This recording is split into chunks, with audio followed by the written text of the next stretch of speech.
Oi, gente, bom dia, boa tarde, boa noite. Aqui é a Roberta Cirne, estou de volta com as assombrações de Recife, de Pernambuco, levando algumas novas, trazendo novas assombrações, trazendo alguma luz a respeito delas do ponto de vista histórico também. O meu trabalho como site de terror e assombrações do Recife, aliado à pesquisa histórica da cidade e resgate, né, de lendas, de usos e costumes. Eu acho legal a gente poder aliar a ideia da assombração em si a também outros fatos curiosos, né, a respeito.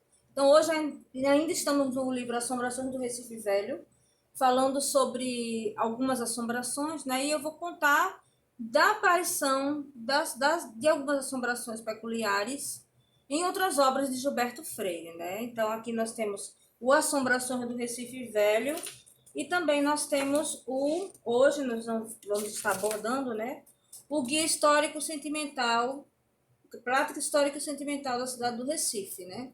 Aqui eu vou falar um pouco sobre outra aparição de determinada assombração. E eu vou explicar no final, né, porque que essa assombração não aparece com tanta num tema assombrado, porque que essa específica assombração não aparece tanto, ok? Então vamos ler Um Barão Perseguido pelo Diabo. E depois a gente conversa um pouquinho a respeito. Um barão perseguido pelo diabo. De um barão pernambucano muito conhecido do Recife do século passado, ainda que suas terras fossem distantes da cidade, e terras de boi e de plantas de espinho, e não de maçapê e de cana-de-açúcar, pois não era homem de se contentar com a rotina dos avós, se conta que viveu grande parte da vida perseguido pelo diabo. Disse que fizeram um pacto com o cornudo, pensando em desembaraçar-se do chamado príncipe das trevas, com a facilidade com que se desembaraçara de outros entes incômodos, pois era brasileiro valente e montava a cavalo como São Jorge. Aliás, a história que se conta deste barão conta-se também um tanto quanto modificada de outro, este morador no Recife Visconde. Todo o esforço do barão ou do visconde para libertar-se do demo foi inútil. Vinha o barão ao Recife e aqui vivia como qualquer outro lorde pernambucano da época. Vida alegre e descuidada. Jantava no Torres, divertia-se no teatro vendo as cômicas. Ia afofado em carro de luxo às corridas do Piranga.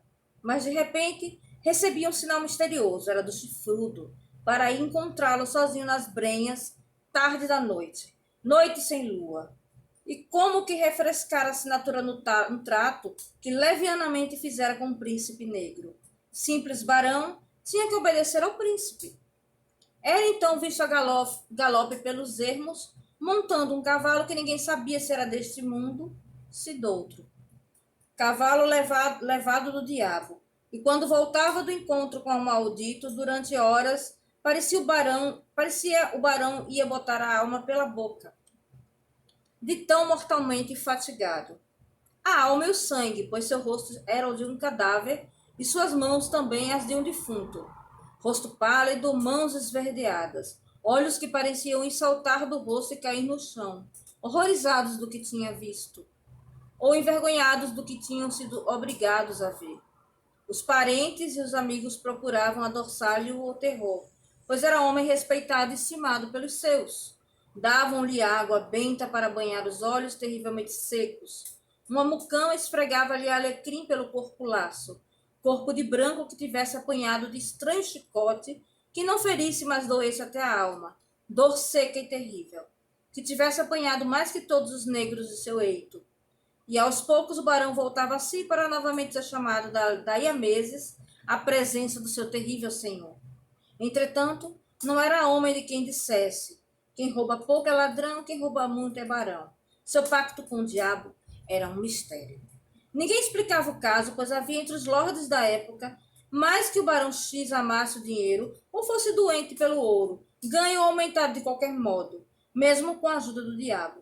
Havia até quem, tendo título de nobre ou nome ilustre, fosse acusado de ter enriquecido fabricando cédula ou moeda em casa, sabendo-se de uma guitarra de gente de prol que rangera o seu ranger criminoso no fundo de uma doce capela de engenho, assombrando a gente simples.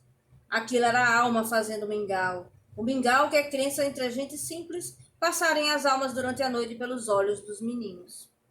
De ricos e avarentos há muitas histórias de sociedade com o demônio. Em seu excelente estudo há anos publicado, Os Filhos do Medo, a senhora Ruth Guimarães lembra que são várias no Brasil as variantes do velho adágio português. Na arca do avarento, o diabo jaz dentro. Não parece que fosse o caso do barão pernambucano de quem as más línguas do Recife durante anos espalharam que era uma vez por outra levado pelo diabo, forçado pelo diabo a encontrá-lo nas brenhas, como que para prestar contas de sua vida ao canhoto, muito mais seu senhor que o imperador Pedro II.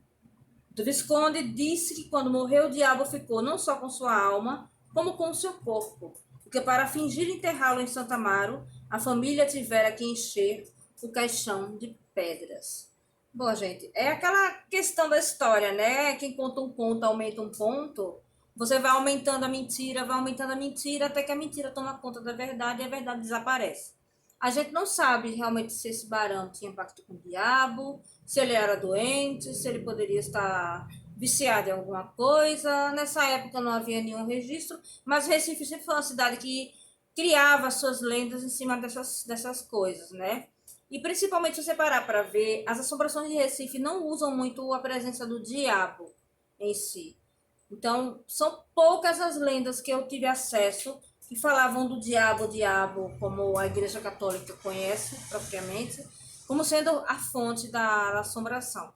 Isso mesmo eu acho legal, porque eu acho que caiu muito no lugar comum você usar sempre o diabo como culpado das coisas, né? Então, por exemplo, tem uma lenda também, que eu já falei aqui num outro momento, que envolve o diabo e a cruz do patrão, e que eu vou falar, ela é uma lenda racista, tá, gente?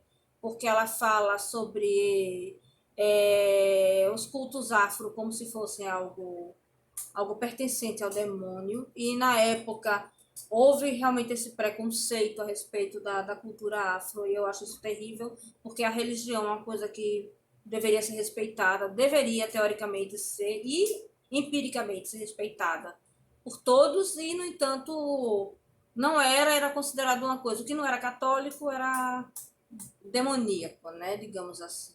Então, essa lenda, eu vou já avisando, assim, de pré-avisando vocês a respeito, né? A gente vai poder falar. Na Cruz do Patrão haviam rituais africanos, né? Das religiões africanas, das matrizes africanas.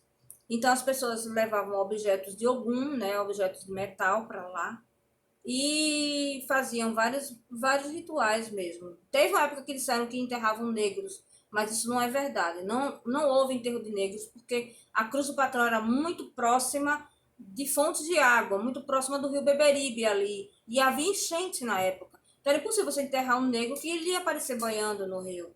Então, isso é uma mentira, e foi descoberto em 2005 com uma escavação que fizeram na própria Cruz do Patrão, onde descobriram objetos de ferro de Ogum, descobriram ossos de pequenos animais, provavelmente de sacrifícios, né? E nada, mais nada, né? E pequenos ossos de animais, objetos de ferro dos rituais. Então, a lenda é sobre rituais que aconteceram na Cruz do Patrão.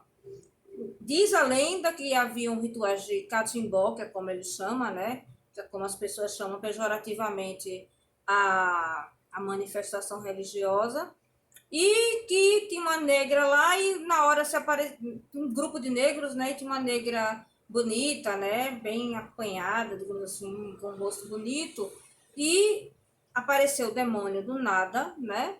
Uma nuvem de enxofre, e arrastou para o Capibaribe, levou para lá e só sobrou a coroa de flores dela. Ele arrastou, jogou no Capibaribe, né? E desapareceu dentro das águas. Que eu saiba, essa é uma das únicas lendas que fala sobre o demônio, o diabo propriamente dito. Então, essa é mais uma curiosidade a respeito das lendas de Recife e de Pernambuco, é que a figura do diabo ela não é tão explorada assim, né? Bom, gente, o vídeo de hoje acabou. Eu agradeço muito a presença de vocês e eu espero que vocês estejam gostando, que deem as sugestões de vocês. Quem quiser entrar em contato comigo por mensagem privada ou nos comentários do YouTube, ou pelas mensagens privadas do Instagram, sintam-se à vontade. Eu vou adorar falar com todos. Eu gosto muito de conversar com as pessoas.